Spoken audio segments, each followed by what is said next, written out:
Hello friends, you're welcome in my YouTube channel Pawan point online classes. Friends, आज हम लोग इस वीडियो में 10th के एनसीईआरटी बुक का प्रश्नावली 1.1 सॉल्व करने वाले हैं। जैसे प्रश्नावली 1.1 में पहला क्वेश्चन है, निम्नलिखित संख्याओं का एचसीएफ ज्ञात करने के लिए यूक्लिड विभाजन एल्गोरिथम का प्रयोग कीजिए। यानी ये जो संख्या है 135 और 252, पहला नंबर क्वेश्चन 135 और 225 और 135 का एचसीएफ यहाँ पे ज्ञात करना है और यूक्लिड विभाजन एल्गोरिथम प्रक्रिया के द्वारा ज्ञात करना है। तो दोस्तों देखिए, इसको हम इस तरीके से बनाएंगे। यानी सबसे पहले हम दोनों में देख लेंगे कि बड़ा कौन है। यहाँ पे 225 बड़ा है और 135 छोटा है, तो लिख देंगे 225 और 135। ठीक है दोस्तों, और इन दोनों में आप क्या करना है, दोनों पे यूक्लिड विभाजन प्रमेयिका का प्रयोग करना है। ताकि हम आपको बताए थे यूक्लिड विभाजन प्रमेयिका और यूक्लिड विभाजन एल्गोरिथम में अंतर क्या है। यूक्लिड विभाजन प्रमेयिका एक कथन है, जिसको हम एक कथन है, प्रूव किया हुआ कथन है, सिद्ध किया गया कथन यूक्लिड विभाजन प्रमेयिका। इस कथन की मदद से हम दूसरे कथन को सिद्ध करते हैं। और उसके बाद यूक्लिड विभाजन एल्गोरिथम क्या है, तो ये एचसीएफ ज्ञात करने की प्रक्रिया है। तो हम एचसीएफ ज्ञात करेंगे, सारा का सारा प्रक्रिया जो होगा वो कहलाएगा यूक्लिड विभाजन एल्गोरिथम। ठीक है, और किसका प्रयोग करेंगे उस प्रक्रिया में, तो यूक्लिड विभाजन प्रमेयिका का प्रयोग करेंगे।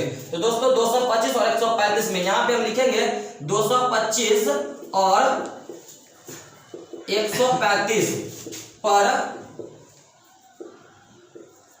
यूक्लिड विभाजन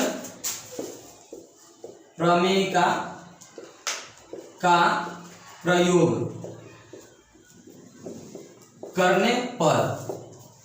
दोस्तों यहाँ पे हम यही लिखेंगे, यूक्लिड विभाजन प्रमेयिका का प्रयोग करने पर। ये जो टोटल प्रोसेस बन के आएगा वो प्रोसेस कहलाएगा यूक्लिड विभाजन एल्गोरिथम। ध्यान दीजिएगा दोस्तों। चलिए इसमें क्या करेंगे, जैसे कि हम सीख चुके हैं एचसीएफ निकालना बचपन में, पहली दूसरी कक्षा में, सेम टू सेम ऐसा ही रफ कर लेंगे यहाँ पे। ठीक है दोस्तों, जैसे 225 इधर 135 कितना बार में लगाएंगे, 1 टाइम्स में, 135 एकदम 135, 0 12 में से 3 गया तो 9, एक एक कट गया। यानी यहाँ पे ये क्या है, मेरा भागफल, ये शेषफल, ये मेरा है भाजक और ये भाज्य। तो हम क्या लिखते हैं, भाज्य बराबर भाजक गुने भागफल प्लस शेष। ये जो स्टेटमेंट आ रहा है दोस्तों, इसी का नाम है यूक्लिड विभाजन प्रमेयिका। ठीक है दोस्तों, ये टोटल जो प्रोसेस बन के आएगा वो हो जाएगा यूक्लिड विभाजन एल्गोरिथम। अब हम क्या करेंगे, यहाँ पे देख रहे हैं शेष। शेष मेरा जो है 90 है, जो कि 0 के बराबर नहीं है। जब तक शेष मेरा 0 नहीं आ जाता है, हम इस प्रोसेस को बनाते रहेंगे। ठीक है, इस प्रक्रिया को दोहराते रहेंगे। यहाँ पे शेष 90 है, जो कि 0 के बराबर नहीं है। तो फिर क्या करेंगे, हम ये भाजक और ये भागफल लेकर के आगे इस प्रोसेस को बढ़ाएंगे।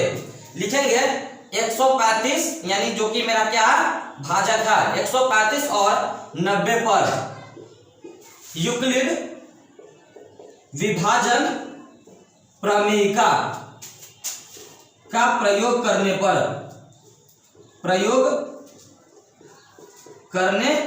पर। ठीक है दोस्तों, अब 135 और 90 सेम टू सेम वो भाग प्रोसेस, भागफल में जो प्रोसेस था जो हम सीखे थे बचपन में एचसीएफ करने का, सेम वही प्रोसेस से फिर से रब कर लेंगे। 90 से 135 में लगाएंगे भाग, तो कितना बार में लाएगा, 90 एकम 90। ठीक है, 5 में से 0 गया 5, और 13 में से 9 गया तो 4, 45 आ गया। तो आप देखते हैं भाज्य बराबर भाजक मेरा 90 है, भागफल 1 है और शेषफल कितना 45 है। तो यह भाज्य बराबर भाजक गुने भागफल प्लस शेष, यही स्टेटमेंट क्या कहलाया, मेरा यूक्लिड विभाजन प्रमेयिका। ठीक है दोस्तों, अब यहाँ पर देखते हैं फिर से शेष मेरा कितना आ रहा है, तो शेष है 45, जो कि 0 के बराबर नहीं है। ठीक है दोस्तों, शेष 45 0 के बराबर नहीं है। अब हम क्या करेंगे, फिर से इस प्रोसेस को अप्लाई करेंगे। लिखेंगे 90 और 45 पर, 90 और 45 पर यूक्लिड विभाजन प्रमेयिका का प्रयोग करने पर। ठीक है दोस्तों। अब हम 90 और 45 पे फिर से भाग दे करके रफ में, जैसे कि 45 से 90 में भाग देंगे तो 45 दूना 90, देखिए शेषफल 0 आ रहा है, यानी कि यहाँ पे प्रोसेस का एंड हो गया। अब यानी लिख देंगे 90 बराबर 45 गुने 2 प्लस 0। ठीक है दोस्तों, शेष मेरा कितना आ गया दोस्तों, शेष आ गया 0। ठीक है ना, शेष 0 आ गया। तो अब हम लिखेंगे यहाँ पे, इसीलिए HCF, शेष जब 0 आ जाएगा दोस्तों, शेष जब 0 आ जाएगा, शेष 0 आ तो प्रोसेस अब एंड हो गया। अब हम लिखेंगे HCF, ये जो मेरा भाजक है वो HCF हो जाएगा। और लास्ट में लिख देंगे HCF कौन कौन संख्या का निकाले हैं, 225 और 135 का। तो 225, 135 कितना HCF आया, 45। दोस्तों ध्यान से देखिएगा, हम यूक्लिड विभाजन प्रमेयिका का ही प्रयोग करते हैं, यहाँ पे यूक्लिड विभाजन प्रमेयिका ही लिखेंगे। और ये जो टोटल प्रोसेस बन के आया, ये प्रोसेस क्या कहला है, यूक्लिड विभाजन एल्गोरिदम। और इसी तरीका से हम दूसरे सवाल को सॉल्व करके बताते हैं दोस्तों, थोड़ा ध्यान से इसको समझिएगा। चलिए दूसरा क्वेश्चन को सॉल्व करते हैं।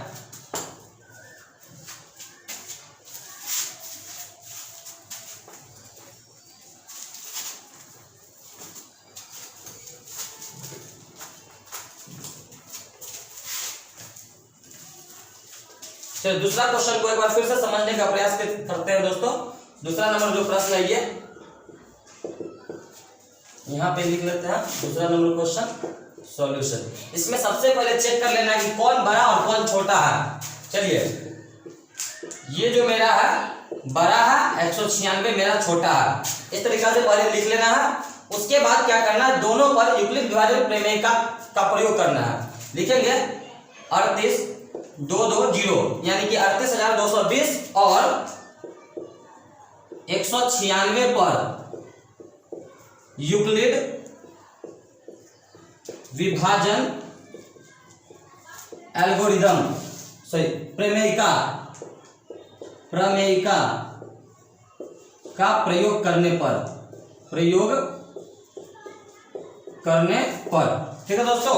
अब ये दोनों पर यूक्लिड विभाजन प्रमेयिका का प्रयोग करते थे, स्टेटमेंट आएगा इस तरीका से, यानी कि हम रफ कर लेते हैं 196 से। दोस्तों जब भाग लगाइएगा तो पता चल जाएगा कितना आने वाला है। ठीक है दोस्तों, 196 से हम क्या करते हैं, 195 बार में अगर लगाते हैं तो 38,220 इतना आ जाता है दोस्तों। इसको भाग लगाने पर आपको पता चल पाएगा कि कितना आएगा। 196 को 195 से गुना करेंगे तो आ जाएगा 38,220। ठीक है दोस्तों, और इस तरीका से आ जाएगा। ठीक है दोस्तों, अब इसको हम क्या करेंगे, एक स्टेटमेंट भाज्य बराबर भाजक गुने भागफल प्लस शेष में इसको सजा देते हैं। यानी लिखेंगे भाज्य, यानी कि यहाँ पे 38,220 बराबर भाजक कितना 196, भागफल कितना आ रहा है 195 प्लस शेष कितना आ रहा है, देखिए शेष 0 आ गया है। तो यहाँ पर एक ही बार में इस प्रक्रिया का क्या हो गया, एंड हो गया। यानी यहाँ पे शेष क्या आ गया, एक ही बार में आ गया, शेष बराबर कितना आ गया 0, शेषफल क्या आ गया 0। और शेषफल जैसे ही 0 आया तो HCF मेरा कौन हो जाएगा, ये भाजक 196। ठीक है दोस्तों, लास्ट में लिख देना इनको। अतः HCF जो हुआ कौन हुआ 38,220 और 196 का HCF क्या गया 196। ठीक है दोस्तों, ये आंसर हो गया। तो ये प्रोसेस जो हुआ, ये प्रोसेस क्या कहलाया मेरा, यूक्लिड विभाजन एल्गोरिदम। अब प्रयोग किसका करना है, यूक्लिड विभाजन प्रमेयिका का। ये प्रोसेस का प्रयोग करके हमको बोला था निकालने के लिए। ठीक है दोस्तों, अब हम तीसरा क्वेश्चन देखते हैं।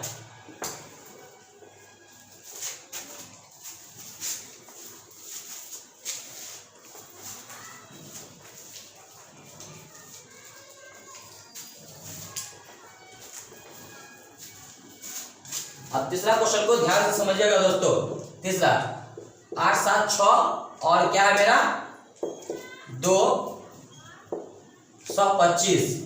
पहले क्या कर देना है, सॉल्यूशन लिखने के साथ ही पहले हमको पता कर लेना है कौन बड़ा है कौन छोटा है। तो लिख देंगे 867 ग्रेटर है 225 से। ठीक है दोस्तों, अब इस पे क्या करना है, यूक्लिड विभाजन प्रमेयिका का अप्लाई करना है। यानी कि we apply Euclid division lemma, यानी कि थ्योरम। यहाँ पे लिखेंगे 867 और 225 पर यूक्लिड विभाजन एल्गोरिदम नहीं, प्रमेयिका, प्रमेयिका, ठीक है ना, यानी कि लेमा का प्रयोग करते हैं, प्रमेयिका का प्रयोग करने पर। अब देखिए ये पर क्या करना है, यूक्लिड विभाजन प्रमेयिका का प्रयोग कर रहा है, यानी कि एक स्टेटमेंट आएगा, जिस स्टेटमेंट का पता लगाने के लिए हम यहाँ पे क्या करते हैं, रफ भाग इस तरीका से कर लेते हैं। तो 225 को 5 बार में लगाते हैं, 25 25 5 कितना हो जाएगा, 5 बार में लगाएंगे तो ज्यादा हो जाएगा, 3 बार में लगाते हैं, 5 या 15 के 5 होते में 3 दूना 6 7 और 3 दूना 6, यानी 7 में से 5 गया 2, बचा कितना ये 16, 16 में 7 गया 9, ये बचा कितना 7, 7 में 6 गया तो 1, यानी 192। तो यहाँ पे क्या हो गया, ये मेरा भाज्य हो गया, भाज्य बराबर भाजक 225 गुने भागफल 3 है और प्लस में शेषफल यानी 192 है, ठीक है दोस्तों। तो यहाँ पे शेषफल 0 नहीं आया है, तो शेषफल 0 नहीं आया तो हम लिखेंगे यहाँ पर शेषफल जो मेरा है, शेष 192 जो है 0 के बराबर नहीं है, और जैसे ही 0 के बराबर नहीं होगा फिर ये प्रोसेस को हम आगे बढ़ाएंगे, लिखेंगे अब 225 और 192 पर वही यूक्लिड विभाजन प्रमेयिका का प्रयोग करेंगे, यूक्लिड विभाजन प्रमेयिका। यहाँ पे एल्गोरिदम नहीं लिखना है, यूक्लिड विभाजन एल्गोरिदम लिखना ही नहीं है, क्या वो एक प्रोसेस है, यूक्लिड विभाजन एल्गोरिदम एक प्रोसेस है, वो एक कथन नहीं उसका हम अप्लाई कर दे, ठीक है ना, वो प्रोसेस का प्रयोग करने के लिए बोल रहा था। अब प्रोसेस को प्रयोग करने के लिए हम किसकी मदद लेते हैं, यूक्लिड विभाजन प्रमेयिका का मदद लेते हैं, ये बात का ध्यान रखिएगा, यूक्लिड विभाजन प्रमेयिका का मदद लेते हैं, का प्रयोग कर लिए, प्रयोग करने पर। अब यहाँ पे क्या करेंगे हम 225, यहाँ मेरा हो जाएगा भाजक, भाज्य हो जाएगा 225 में किससे लगाएंगे, 192 से लगाएंगे, तो 192 से लगाएंगे तो एक बार में लगेगा 192 से, तो 5 में से 2 गया कितना आ जाएगा 3, बचा ही कितना 12 नहीं, 12 में से 9 गया तो कितना आ गया 3, एक एक कट जाएगा। तो यहाँ पे मेरा हो गया ये भाज्य बराबर भाजक गुने भागफल अब प्लस में शेष, ठीक है दोस्तों। तो फिर से देखते हैं मेरा शेषफल जो रिमाइंडर वो 33 है, यानी वो 0 नहीं है, तो यहाँ लिखेंगे शेष जो मेरा है 33 जो है 0 के बराबर नहीं है, तो फिर से हम क्या करेंगे, शेष 0 नहीं आया तो इस प्रोसेस को आगे बढ़ाएंगे, यानी 192 भाज्य को इसको शेषफल मतलब 192 जो भाजक है इसको लेकर के और शेष जो मेरा 33 है इसको लेकर के प्रोसेस को आगे बढ़ाएंगे, लिखेंगे 192 और 33 पर क्या यूक्लिड विभाजन प्रमेयिका लिखेंगे, यूक्लिड विभाजन प्रमेयिका का प्रयोग करने पर अब फिर इस प्रोसेस को आगे बढ़ाएंगे, तो लिखेंगे इस यहाँ पे रफ कर लेंगे फिर से हम 192 में कितना से 33 से, तो कितना बार में लग जाएगा ये 4 बार में, 4 तिया भाग 2 में 4 तिया भाग 13, 4 बार 5 बार में लग सकता है, 5 बार में लगाते हैं, 5 तिया 15 5 7 में 5 तिया 15 16 165, 12 में से 5 गया 7, बचा कितना है 8 में 6 गया 2 27, यानी कि हम इसको लिख देंगे क्या चीज 192 बराबर कितना 33 गुने 5 और प्लस में 27, ठीक है दोस्तों। यहाँ पे शेष जो है 27 है, यानी 0 के बराबर नहीं है, शेष 27 है, डज नॉट इक्वल टू 0 है, तो फिर से हम लिख देंगे क्या चीज 33 और किस पे 27 पर यूक्लिड विभाजन प्रमेयिका का प्रयोग करने पर,